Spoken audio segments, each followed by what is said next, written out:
اور ایک حدیث اتنی خوبصورت ہے کہ جو رمضان المبارک کے تمام گوشوں کو شامل کرتی ہے، وَمَا إِنَّ الْجَنَّةَ مُشْتَاقَةٌ إِلَىٰ أَرْبَعَةِ نفر، جنت 4 لوگوں کی مشتاق ہے. یعنی ہم جنت میں جانے کے مشتاق ہیں، لیکن جنت 4 لوگ مشتاق. واہ، 4 لوگوں کی مشتاق ہے. کچھ احادیث میں تو نام لیے گئے، مثلا سلمان، مثلا ابو ذر، مثلا مقداد، جنت ان کی مشتاق ہے. کچھ میں صفات بیان کی گئی ہیں کہ اگر تم ان صفات کو اپنا لو تو جنت تمہاری بھی مشتاق ہے. یہ 4 صفات کا الی مطعم الجیعان وحافظ اللسان وتالی القرآن وصائم شہر رمضان. جنت 4 لوگوں کی مشتاق ہے، بھوکے کو کھانا کھلانے والے کی، اپنی زبان کی حفاظت کرنے والے کی، قرآن کی تلاوت کرنے والے کی، اور رمضان میں روزہ رکھنے والے کی. سبحان اللہ. یعنی یہ 4 عبادتیں آپ تصور کیجئے رمضان میں ہو جاتی ہیں، کیونکہ افطار کا بھی اہتمام کرتے ہیں مومنین، اور بھی جگہوں پر جو نیڈی پیپل ہیں ان کے لیے بھی اہتمام کرتے ہیں. تو بھوکوں کو کھانا کھلانا، حافظ اللسان، زبان کی حفاظت کرنا بہت اہم ہے. روزہ جو آسان ترین ہوتا ہے وہ شکم کا ہوتا ہے، جیسے ہم مشکل ترین سمجھ رہے ہوتے ہیں. آسان ترین ہے شکم کا، اس سے زیادہ مشکل زبان کا ہے، اس سے زیادہ مشکل نگاہوں کا روزہ ہے، اس سے زیادہ مشکل سماعتوں کا روزہ ہے. تو جیسے کہ علماء اپنے شاگردوں سے پوچھتے تھے، آیت اللہ بہجت سے منقول ہے یہ بات کہ ان سے وہ پوچھتے تھے کہ آج تم نے کتنے روزے رکھے. ارے کیا بات ہے، کیا بات ہے، اللہ اکبر. تو ان کے بعد ان کے شاگرد حیرت سے کہتے تھے کہ نماز تو ایک دن میں 5 فرض ہے، لیکن روزہ تو ایک ہی فرض ہے، کتنے روزے رکھے؟ نہیں، یہ بتاؤ شکم کا روزہ تو سب نے رکھا ہے، لیکن یہ بتاؤ کہ زبان کا روزہ بھی رکھا تھا، نگاہوں کا روزہ بھی رکھا تھا، کانوں کا روزہ بھی رکھا تھا، کیا دل کا روزہ بھی رکھا تھا؟ دل میں جو برے خیالات اور غیبت، حسد اور چیزیں آتی ہیں. تو حافظ اللسان، دیکھیں یہ بہت اہم ہے. حضور روایت کا مفہوم ہے کہ ایک خاتون تھی جو روزے سے تھی اور اس نے غیبت کی، تو حضور نے کہا کہ اس کے لیے ذرا کھانا لے آؤ. یہ سمجھانے کا انداز تھا حضور کا. وہ بھی اتنی کم از کم معرفت رکھتی تھی کہ یہ نہیں کہ حضور نے کہا کھانا لے اور تو اس نے کہا بسم اللہ جناب روزے سے ہوں، اللہ تعالیٰ کے رسول نے کہہ دیا تو فی سبیل اللہ شروع ہو جاؤ کھانا کھانا. اس نے کہا یا رسول اللہ میں روزے سے ہوں، آپ نے مجھے کھانا کیوں پیش کیا؟ کہا تم نے غیبت کی ہے، مردہ بھائی کا گوشت کھایا، جب وہ کھا سکتی ہو تو پھر یہ کھا لو، اس سے بہتر تو یہ. مثلا کہنے کا مقصد ہے.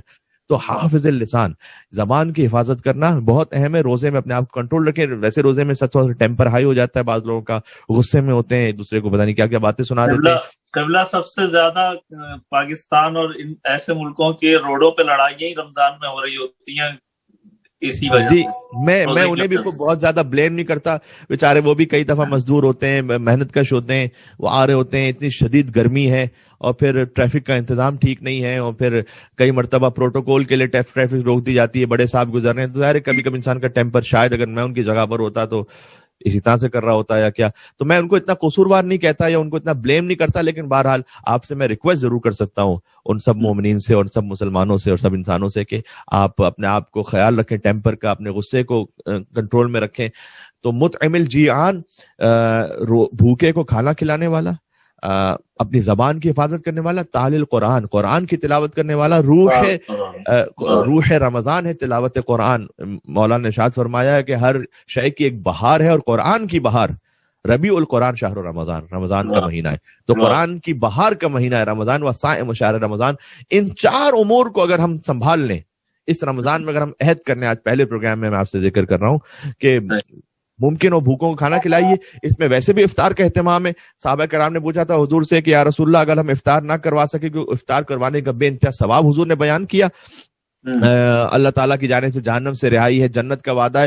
کہ یا رسول اللہ اگر ہم نہ کروا سکیں، کیا آدھی کھجور سے بھی نہیں کروا سکتے؟ آدھی کھجور سے صحیح کم از کم.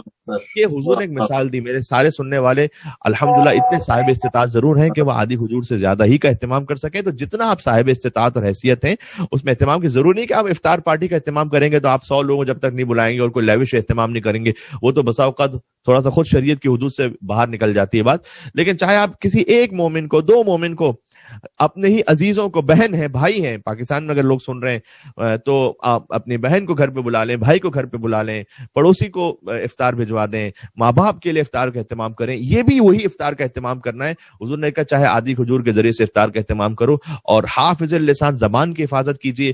ساس بہو کے معاملات میں شوہر، زوجہ، والدین، بچے ایک دوسرے کے لیے حقوق کی رعایت کریں. اور تالی القرآن، قرآن کی تلاوت 1 سپارہ اگر ختم کر سکتے ہیں روزانہ تو کیا ہی کہنا.